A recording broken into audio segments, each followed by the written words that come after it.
Good morning at masarap umikot sa umaga sa iyong mga pananim. Yan, pwede na tayo mag-harvest ng talbos. Ito naman yung tanim ng misis ko na alokbati. Medyo may katandaan na. Harvest ko ng isang araw. Samahan niyo akong umikot dito sa aking maliit na halamanan.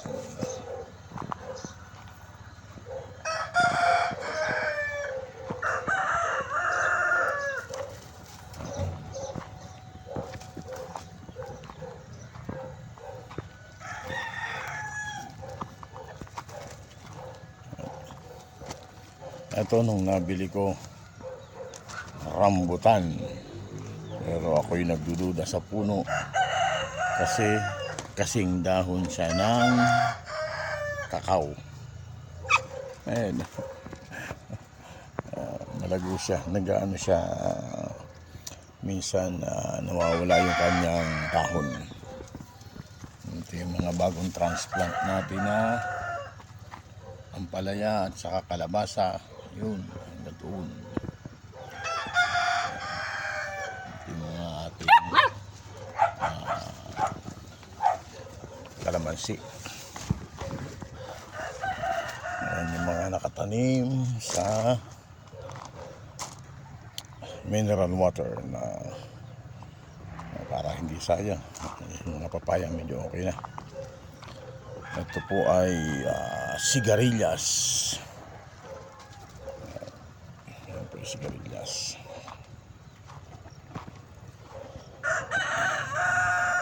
Ito for harvest na, pero bukas ko na yung kukunin kasi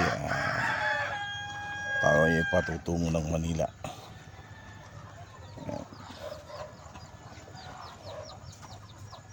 Ayan yung mga nabubulok kong kinukuha ang basura doon sa pwesto para gawing fertilizer. At yung mga tae ng mga manok na yan, pag wala na yung manok ay gagawin natin silang pataba.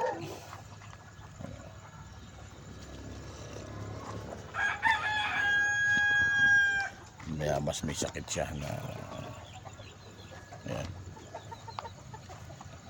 Mga manok, mga laykay na. Sige, mga laykay na kayo, matuto na kayo maghanap buhay ng sarili. At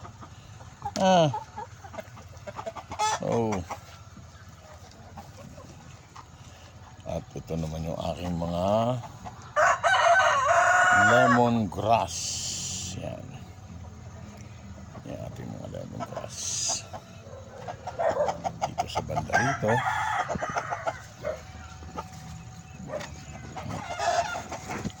May naapakan ako ritong hindi ka nais kahapon. Yan. Umalis ka dyan. Yan yung ating mga talong. Medyo may sakit siya. Kailangan siyang ma-sprayan. Pero may i-experiment ako dyan na isang bagong labas na product.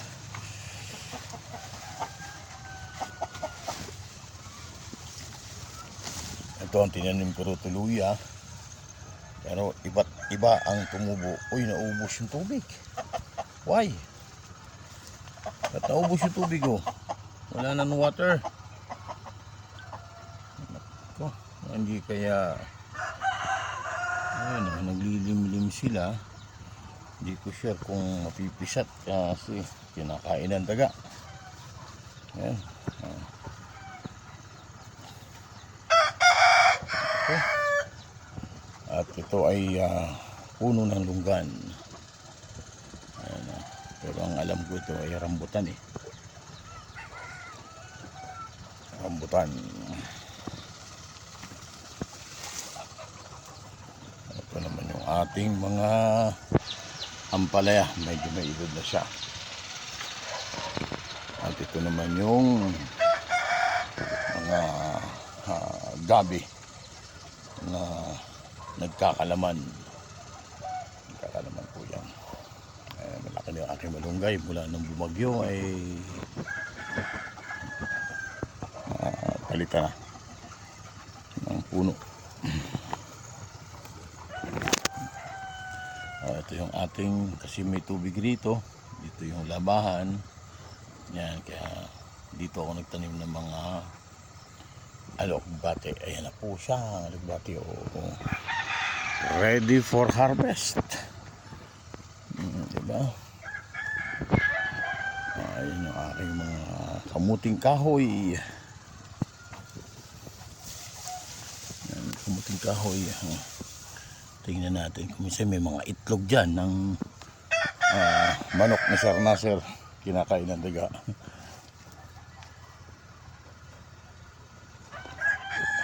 Ayan. Ayan yung bagong tanim nating malunggay. Ginto rito ang malunggay. Nabibili siya. Ayan o, bagong tanim natin na avocado. Ayan, malunggay yan. Ito yung aking mga saging na senyorita. Ayan, senyorita yan.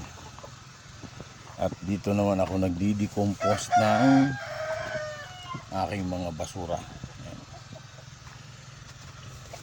Yung aking i-decompose na basura. At ito ay gagawin kong fish pond ng aking mag-cultured ako ng hito.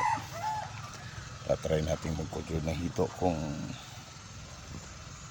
paano. Ito naman ay tuba-tuba o namunga na. Ayan, huwag yung kakainin ang tuba-tubang yan at malalasong kayo yan. Pero yan po ay gamot sa tiyan. Ang dahon yan.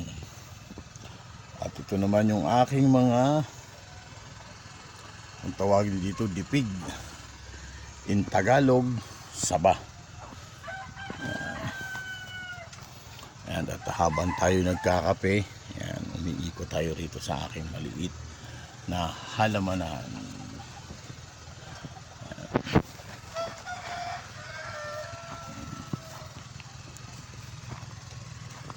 Yun ang ating paligid. Puno ng tanim yung iba ng lugar. Ayan, may avocado pa akong bago rito. Nabuhay uli. Sayang naman kung papatayin natin. At yun, sigurado malapit ng yung saging ngayon. Malapit ng mamunga yun. Mamunga. Yeah. Ayan o, malapit ang mamunga yan o. Pagkabumuka na ang saging. Ayan. Balik tayo rito. Dito tayo sa langka. Ayan. Yung isa kong langka rito medyo payat. Ito medyo malaki na langka ko. Ito ay nasa harap ng aming bahay. Bahay kubo. Kahit munti. Tanim ko'y sari-sari. Salamat sa Diyos.